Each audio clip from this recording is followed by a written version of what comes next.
any product you build can pretty much be replicated more easily than ever, except things like community, creating relationships with people, being inspire, trust, authenticity. Those are things that are much, much harder for other companies to replicate. And so again, if you're too focused on building product or features and just getting numbers, you're by definition doing things other people can just copy easily. This is Revenue Makers, the podcast by 6 Sense investigating successful revenue strategies that pushed companies ahead. So Simon, I'm going to say welcome back. It's been a whirlwind of travel, and we're coming to something pretty exciting that we just did with Revenue Makers Live on stage. Revenue Makers went international. We're global, Adam. We did our first live recording of the podcast at the Inspire UK event that 6 Sense hosted in London. Kind of cool to be doing this up on stage, not in our yoga pants and our slippers. And it felt very much like a talk show as much as less than a podcast. And we had a pretty amazing guest in Aaron Ross, who, author of Predictable Revenue and sort of the godfather of outbound in the software world. Yeah, and we talked about his books. We talked about how his philosophy has evolved, because I think it has changed from when the initial book came out.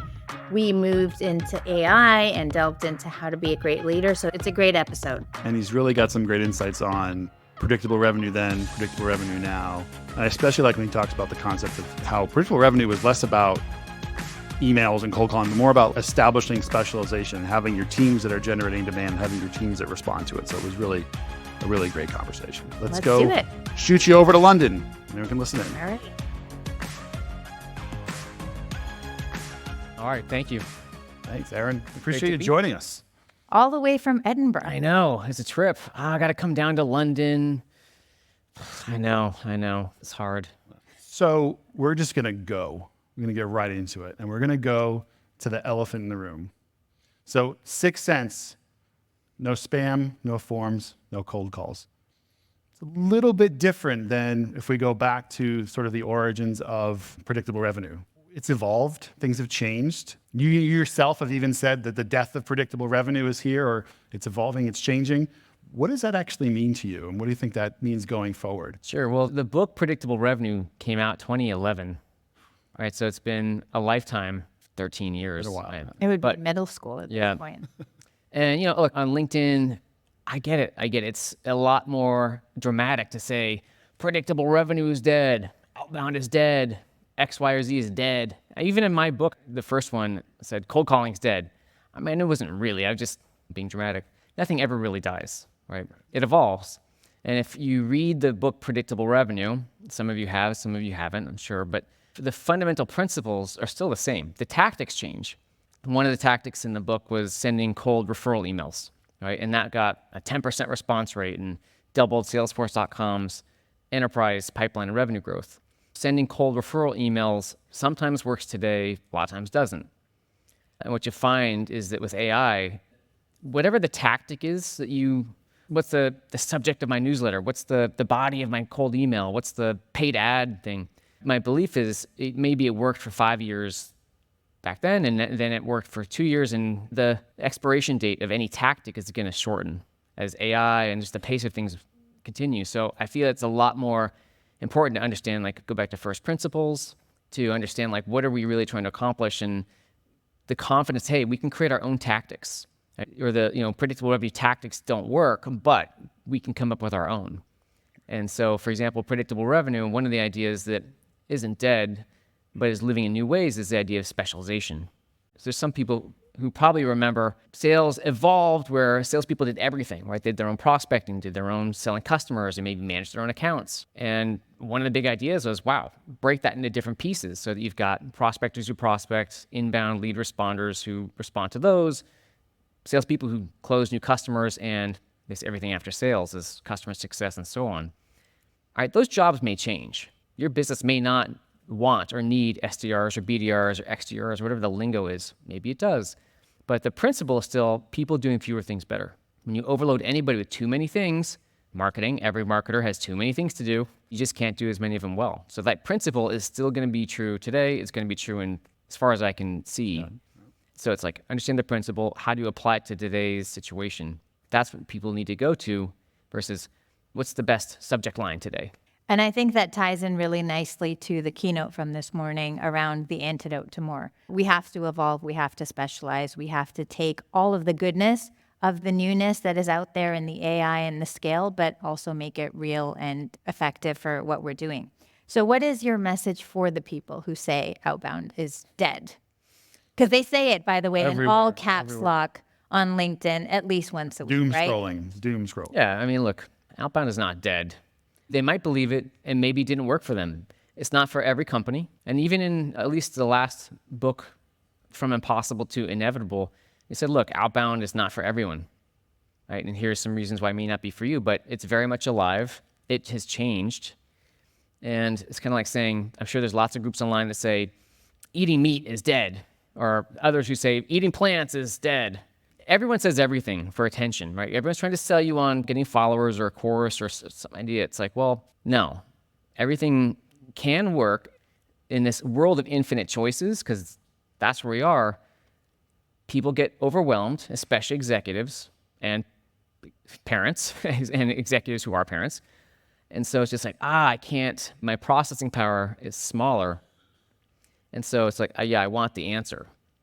But the answer is you kind of have to find your own way, especially with lead generation, right? It's so complicated, changing so fast that experimenting with outbound in a way that fits you, whether it might be intent signals, whether it might be cold email, maybe it's not. There's more variety. It's almost like there's more ingredients.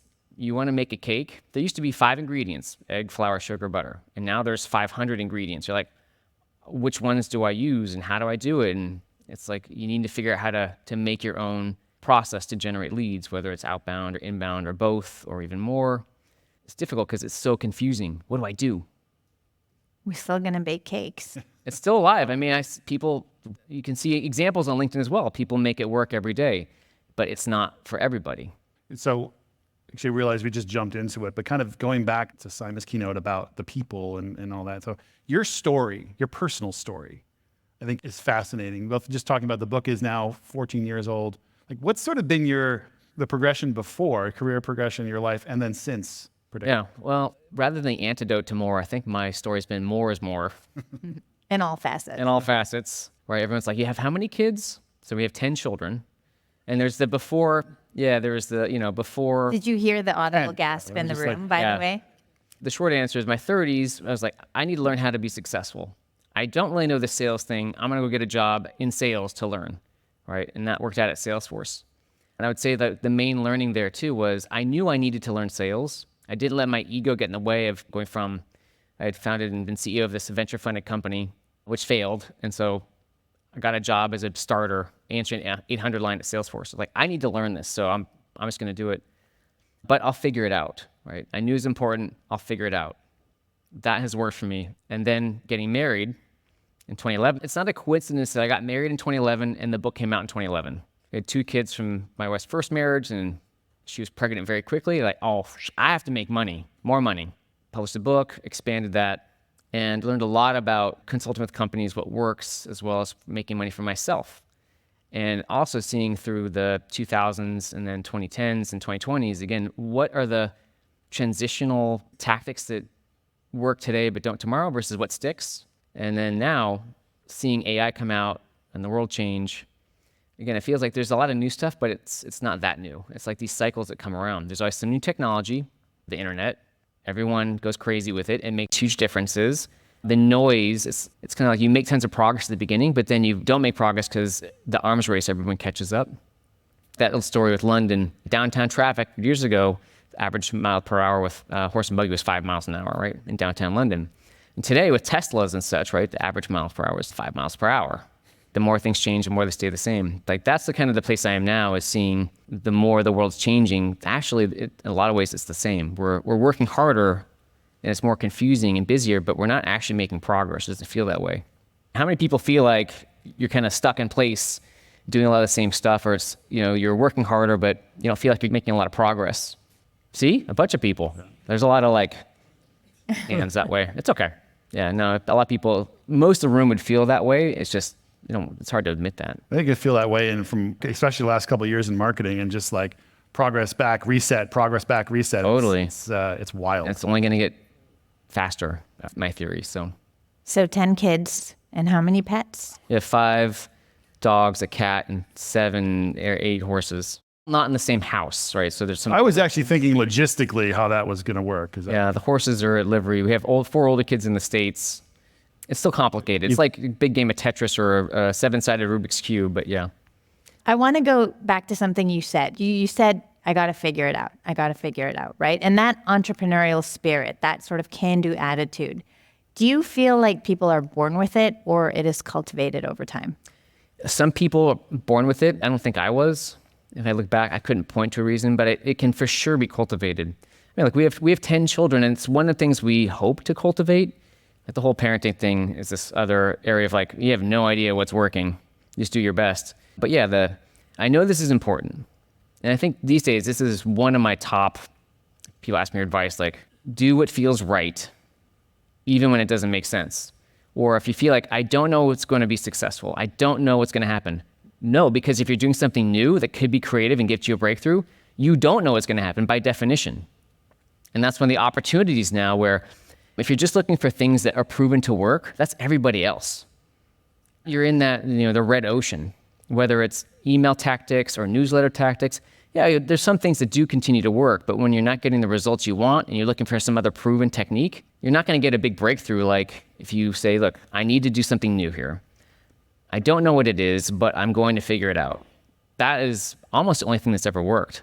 And I think I've seen it mostly not only making money to support the family, because I started at Salesforce, but not very early. I really didn't get much equity, didn't make much money there. Like all the money I made basically went to pay for divorce debts from a first marriage. And having a family, I'm like, I need to make money.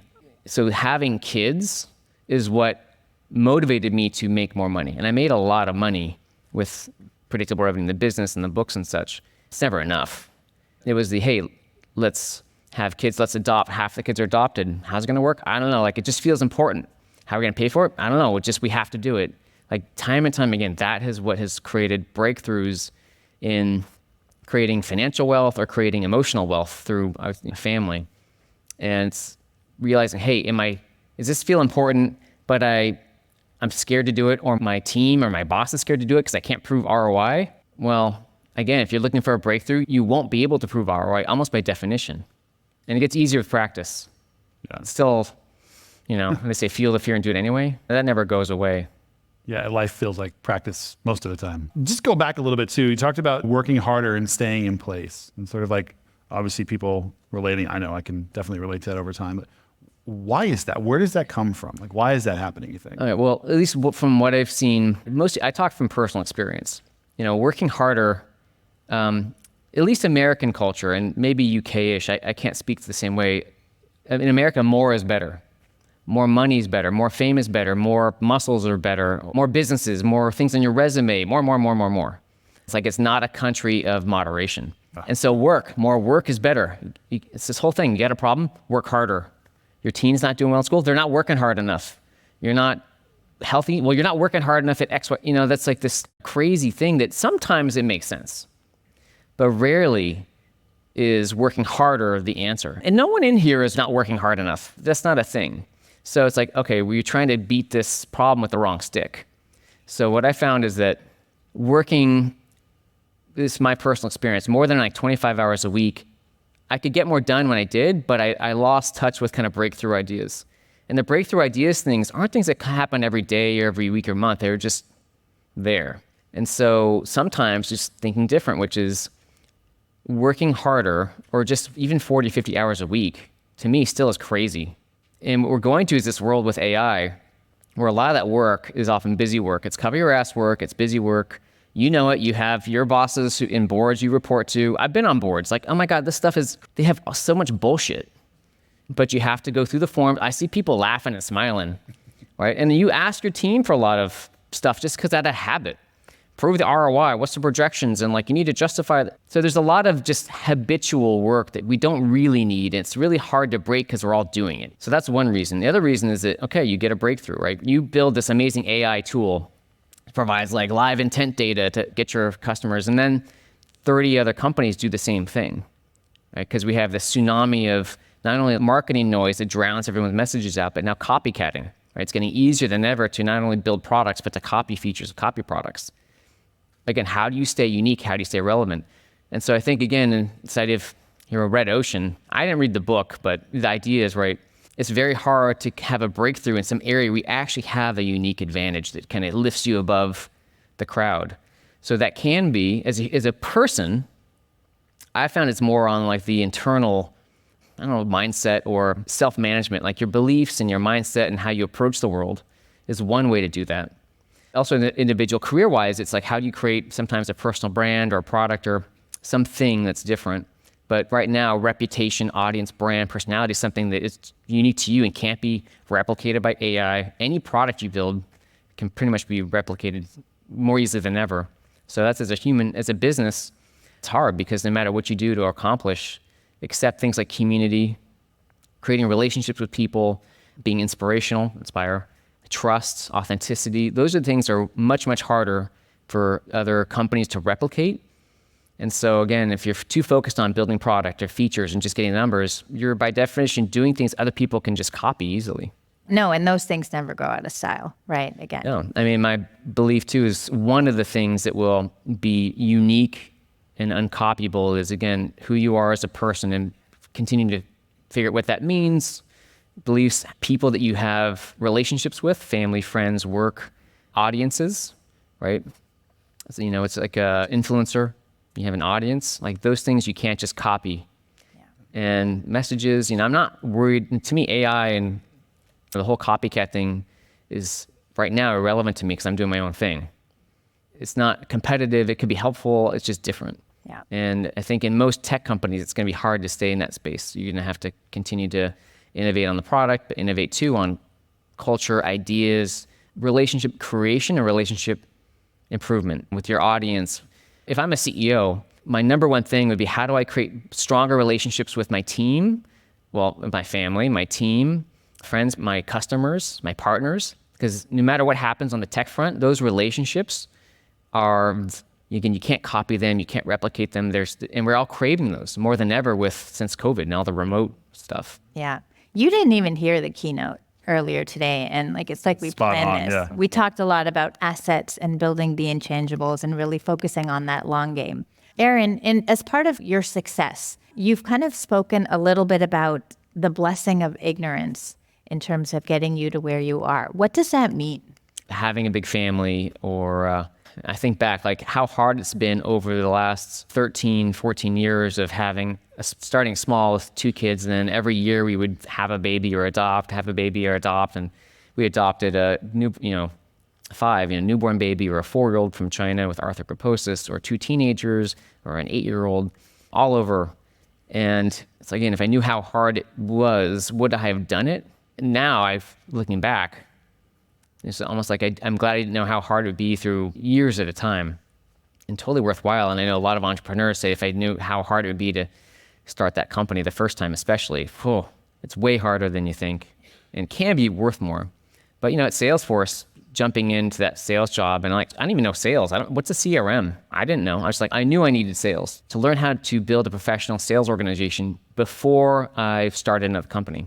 And so it's like the ignorance was a blessing because I wasn't able to overthink it. It's like, I'll just figure something out. I'll get in there, I'll do well, and I'll figure some way to make a mark. I don't know what that is. I'll figure it out. Sometimes knowing too much can help people or myself overthink it. It's like my kids, there's times where they might jump off the first time they're really young. We have this trampoline in the backyard, and I put this huge ladder up, and they'll go up to a high step and jump off the trampoline, or maybe off a car to grass. And the first time they're like, yoo-hoo. And after that's like, oh, wait, what did I just do? I'm not doing that again. And again, I think oftentimes the further we get on in our careers and we get kind of pigeonholed into like being a sales executive and a marketing executive, and it's like all the knowledge and the momentum/inertia is really helpful until we feel like we need to make a change. And then it hurts us because it's like, oh, wait, I have all this stuff. How would I make a change to some new career? Whether it's because you either have to or you want to, or it'd be easier in a lot of ways if you could let go of that knowledge to make a change. It can become baggage at some point. We want to go back second to AI because Why not? We have to, right? You're talking about like in terms of company differentiation, ideas and so forth.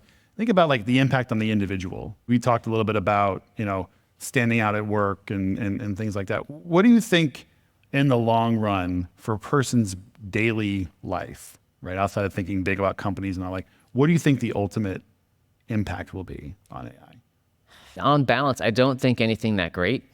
Because again, all the technology in some sense helps us, but also hurts us. Let me start with actually a team first. So I'm thinking, the fact of AI, what that is going to do, and it's a huge opportunity, but the downside is that when AI, and it's not that far away, basically can replicate people's avatars, right? Whether it's deepfakes, whether you use an avatar to repurpose yourself to be able to create content on your own or to do it when you're not around, great. But there's deepfakes as well. So the point is like people's trust in what's online is going to hopefully go down. More skepticism, right? There's also kind of more bullshit. There's a fact where if something works and there's a business who can make money doing something, they're going to replicate that to infinity. Yeah. And if something is kind of authentic and they're just doing it to inspire people, that's not going to be replicated to infinity. So my hypothesis is that in the sea of online stuff, there's going to be way more biased information. We already see that today, like reviews. Like how many people trust review sites? They can be helpful, but you're like, I don't know if I trust this. So way more biased information. So what it'll do, I think if I was, in business, I realize people's trust will be low. So if the more I can be kind of honest, clear, you can use the word authentic. And I think authentic means I'm just trying to help people. I'm just trying to share a message without trying to just sell you on something or get you as a follower. That will stand out as something that people will crave, right? Brands and people they can trust. It's going to be more on people. So let's say Sixth Sense, company brands will be there, but it'd be more important, like who are the people behind the brand? The individuals doing the podcast or the individuals doing the newsletter. That's where I would go as a way to have a long-term success and avoid a lot of the challenges AI will bring. So as an individual, AI is just going to multiply that in terms of the opportunities for people if you know how to use it, but most people won't. It's also a way to more easily numb yourself. I don't need to have a real relationship. I can have a virtual relationship. I don't need to make money or be successful because I can pretend to in some online world in the bottom of my parents' basement. Yeah. So again, the people who know how to take advantage of it, who are emotionally intelligent, the rich will get richer that way. Maybe not in money, who knows? And everyone else is going to struggle. So more winners and more losers at the same time. Time is flying by. Wow. I have one last question, and it's mainly because we have such a brilliant audience here of go-to-market leaders. You do a lot of work helping leaders by coaching them to build their own brand. What advice do you have for the folks in the room? Well, yeah, specifically to help them design a business book right now. So again, this is an example of what I found worked for me, and now I really enjoy helping people do. Going back to this, if you're a person, you want to clarify your message and stand out. For me, business books, I love books, and a lot of people want to write a book.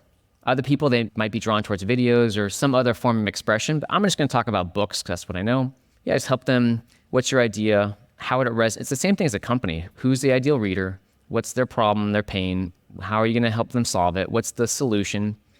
And I find a lot of times people have a great idea, but they're just hesitant. They kind of want validation. And to take that idea and say, yes, that's a great idea, because it always seems to be a great idea. It needs changing and massaging, but it's an amazing idea. A friend of mine just had an idea. He wanted to write a book on how to stand out to get a job, right? Because again, people can apply to hundreds of jobs at once. AI is going to go through them all. If you don't want to be in that sea of the same, how do you stand out? I'm not really sure, but I'm like, that for sure, that book is amazing. And for him, it's like really validating. And for him, if he pursues that, it'll help him feel fulfillment when you create this thing, whether you write yourself or get help, and to find his own message and to elevate his own game in his career and to elevate his own game of himself in his confidence and his feeling like, oh, he has something worthwhile, this new area, not just being a sales director, and he can put this out and people will want to hear about it. Beyond his daily routine, he's got other things that are incredibly valuable and helpful to people. So I think it's no matter who you are, if you get to that point where you have something that you want to put out there, whether it's a book, a video, a message, finding some people around you who will help not only support you to encourage you to do it, but also give you useful guidance or help to shape it and craft it. And over the usually years it takes to do this sort of thing. Well, that was fast. Book ideas, anybody? You got me thinking. So, Yeah. well, thank you so much. Thank you all for participating in our first live podcast, I think. So, Aaron, appreciate Pleasure, it. Aaron. Yeah, thank you so much. Thank you. Thanks a lot. And also, please subscribe. Every week we drop a new episode. Definitely check it out. This is actually episode 29 or 30, so we're getting up there. So lots to check out. Thanks a lot. Thank you. You've been listening to Revenue Makers. Do you have a revenue project you were asked to execute that had wild success? Share your story with us at sixcents.com/revenue. We might just ask you to come on the show. And if you don't want to miss the next episode, be sure to follow along on your favorite podcast app.